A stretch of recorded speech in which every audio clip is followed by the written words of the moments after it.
आज के इस वीडियो में हम लोग 11वीं कक्षा के लिए निर्धारित पाठ्य पुस्तक दिगंत भाग 1 में संकलित आँखों देखा गदर शीर्षक पाठ के अंत में दिए गए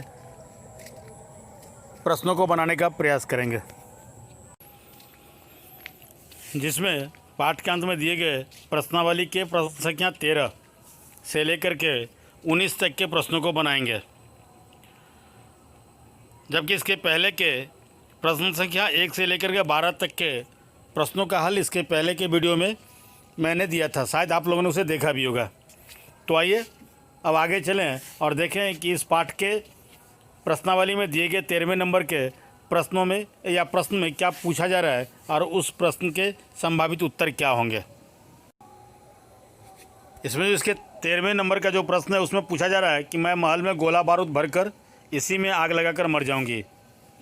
लोग रात होते ही किले छोड़कर चले जाएं और अपने प्राणों की रक्षा के लिए उपाय करें। लक्ष्मीबाई ने ऐसा क्यों कहा? इस कथन से उनके व्यक्तित्व का कौन सा पहलू उभरता है, अपने शब्दों में लिखिए। तो इसके जवाब में आप लिखेंगे, लक्ष्मीबाई ने अंग्रेजी सिपाहियों को शहर में लूटपाट हत्या करते देखा और वह असहाय बनी रही।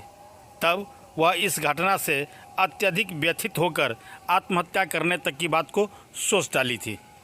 उसे लगता था कि झांसी के लोगों के दुखों के लिए वही जिम्मेवार है। निरीह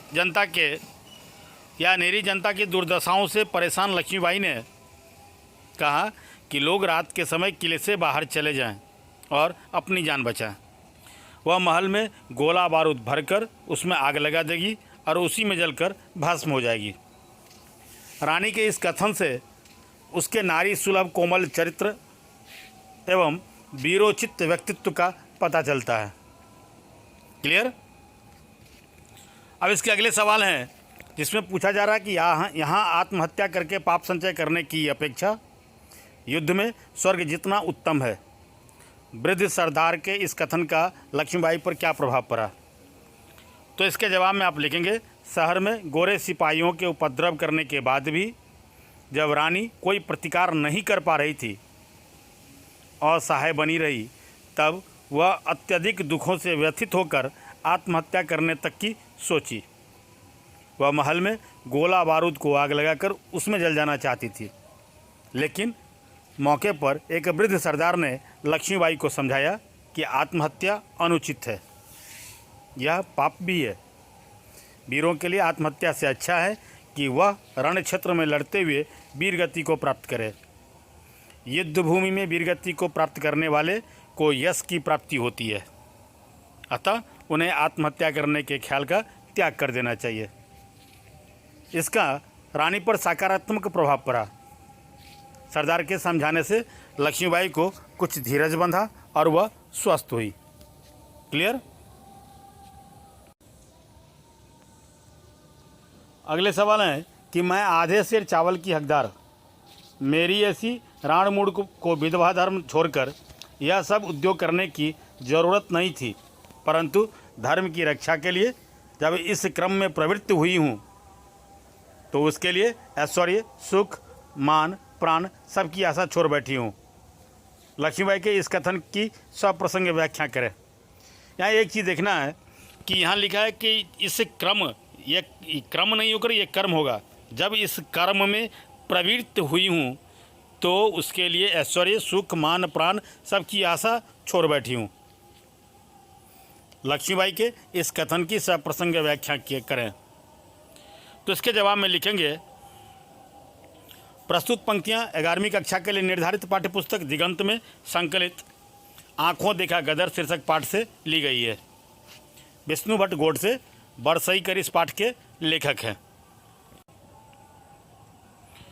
यह प्रसंग कलापी युद्ध के समय की है, जहाँ लड़ते लड़ते थक चुकी रानी लक्ष्मीबाई जब प्यास के कारण एक कुएं पर पानी पीने आती हैं। इस पाठ के लेखक वहाँ पहले से थे।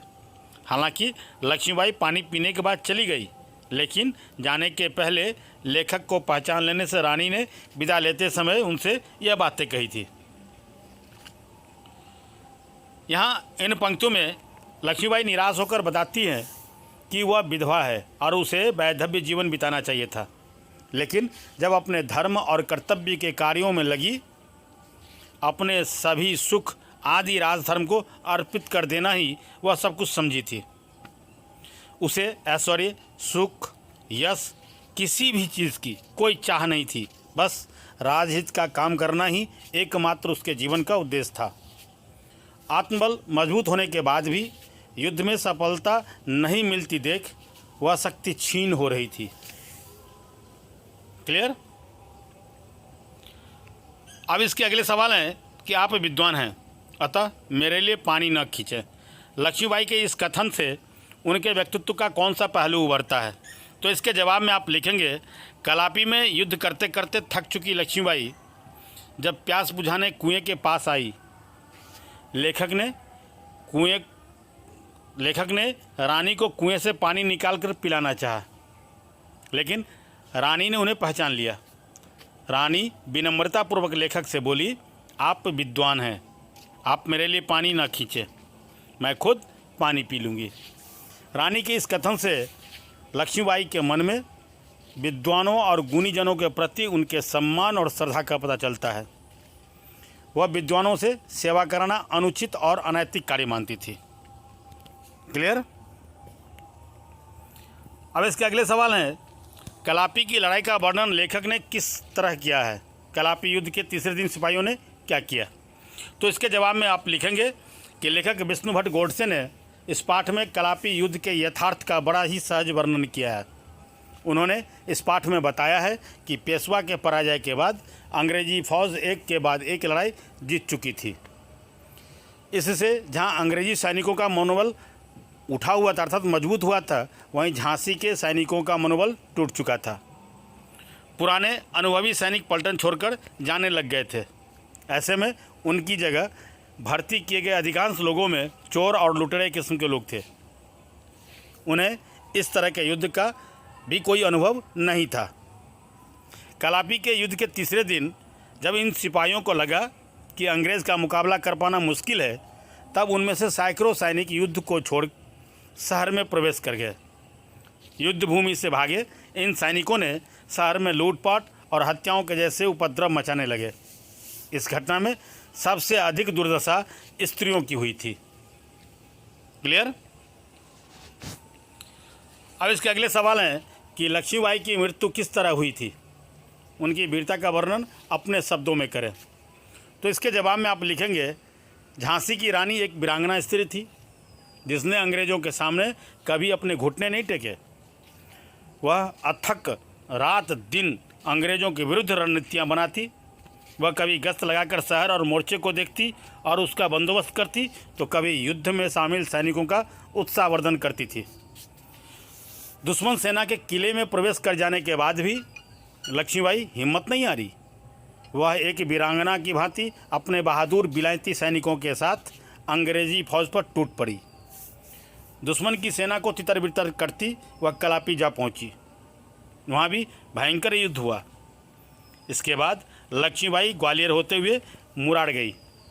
मुरार पर भी अंग्रेज़ों के आक्रमण होने पर लक्ष्मीबाई तात्या टोपे और राव साहब के साथ मिलकर फिर अंग्रेज़ों से युद्ध की।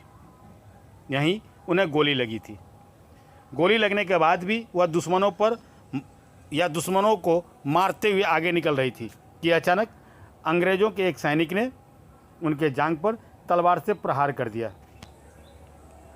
वो घोड़े से नीचे गिरती कि उसके पहले ही तात्या टोपे ने लक्ष्मीबाई को संभालकर उनके घोड़े को आगे निकाल दिया, लेकिन तब तक उनके शरीर में गोली का जहर फैल चुका था।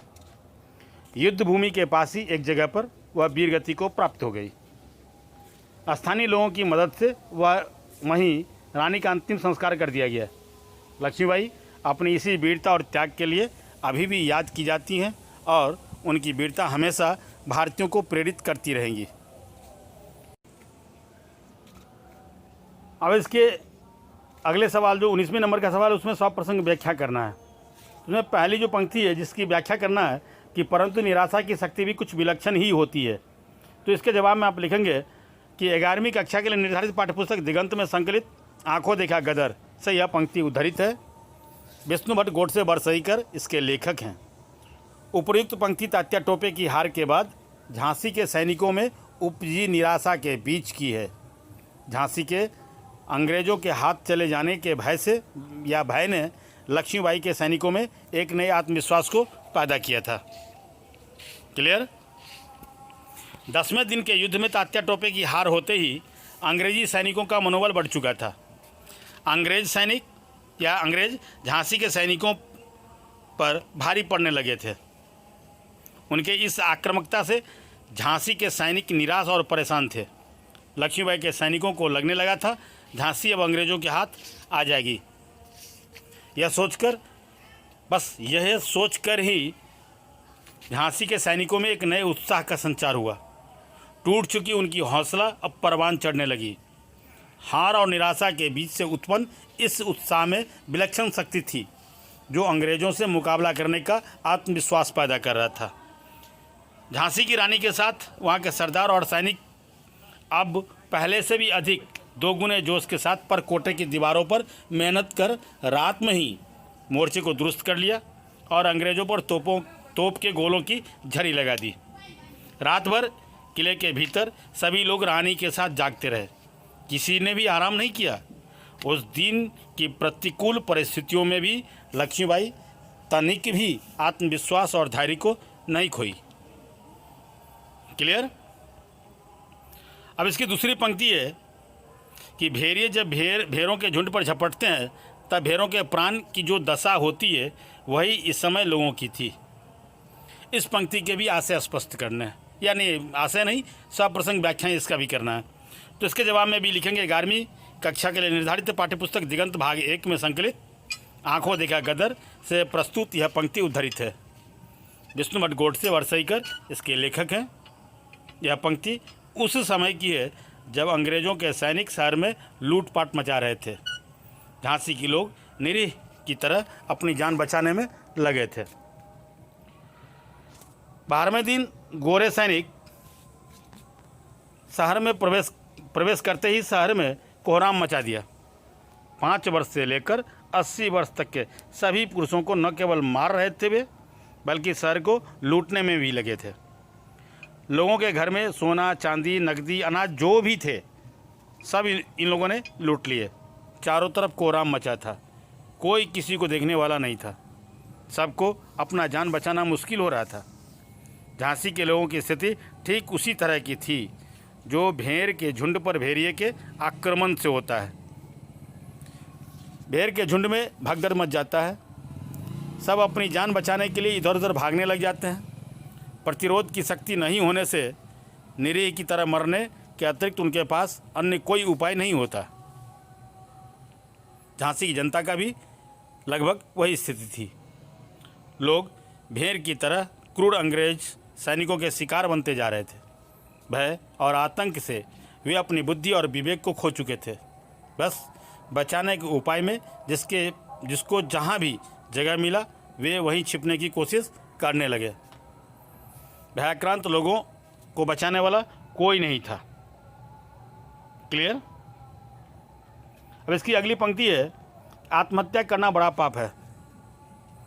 दुख में धैर्य धारण करके गंभीरतापूर्वक सोचना चाहिए कि उससे बचने के लिए आगे कोई रास्ता निकल सकता है या नहीं। तो इसके जवाब में भी लिखेंगे आप प्रस्तुत यह पंक्ति 11वीं कक्षा के लिए निर्धारित पाठ्यपुस्तक दिगंत भाग 1 में संकलित आंखों देखा गदर से उद्धृत है। इसके लेखक का नाम विष्णु भट्ट गोडसे है। इन्हें झांसी की रानी लक्ष्मीबाई के साथ झांसी के किले में ठहरने का मौका मिला था। प्रसंगाधीन पंक्ति उस वक्त की है जब गोरे सैनिकों के उपद्रव से झांसी की जनता त्रस्त थी। अपनी प्रजा की दुखों से लक्ष्मीबाई इतनी व्यथित थी कि शोक में उन्हें आत्महत्या करने तक के लिए उद्धत हो गई थी। लेकिन ऐन मौके पर एक वृद्ध सरदार ने रानी को उक्त बातें कहते हुए आत्महत्या करने से रोका था। आत्महत्या करना बड़ा पाप है। दुख में धैर्य धारण करके गंभीरतापूर्वक सोचना चाहिए कि उससे बचने के लिए आगे कोई रास्ता निकल सकता है या नहीं। यह कहकर उस वृद्ध सरदार ने लक्ष्मीबाई को समझाया था कि आत्महत्या वीरों के लिए उचित नहीं है। इससे आदमी पुण्य के बजाय पाप का भागी बनता है। कायर लोग ही आत्महत्या करते हैं। उन्होंने बताया कि ऐसे विपत्ति के समय वीरों को चाहिए कि वो शांत चित्त होकर संकट का वीरोचित उपायों पर गहन विचार विमर्श करें। क्लियर? तो ये थे आंखों देखा गदर शीर्षक पाठ के प्रश्न और उनके उत्तर। आशा है यह वीडियो आप सबको अच्छा लगा होगा। ये वीडियो आपको पसंद आया हो तो इसे आप लाइक करें, इसे अपने मित्रों तक शेयर करें, और अगर अभी तक आपने चैनल को सब्सक्राइब नहीं किया है तो चैनल को सब्सक्राइब करें, बेल आइकन ज़रूर दबाएं ताकि समय से नए वीडियो का नोटिफिकेशन आप सबको मिलता रहे। आप देखते रहिए हिंदी ट्यूटोरियल क्लासेस। धन्यवाद।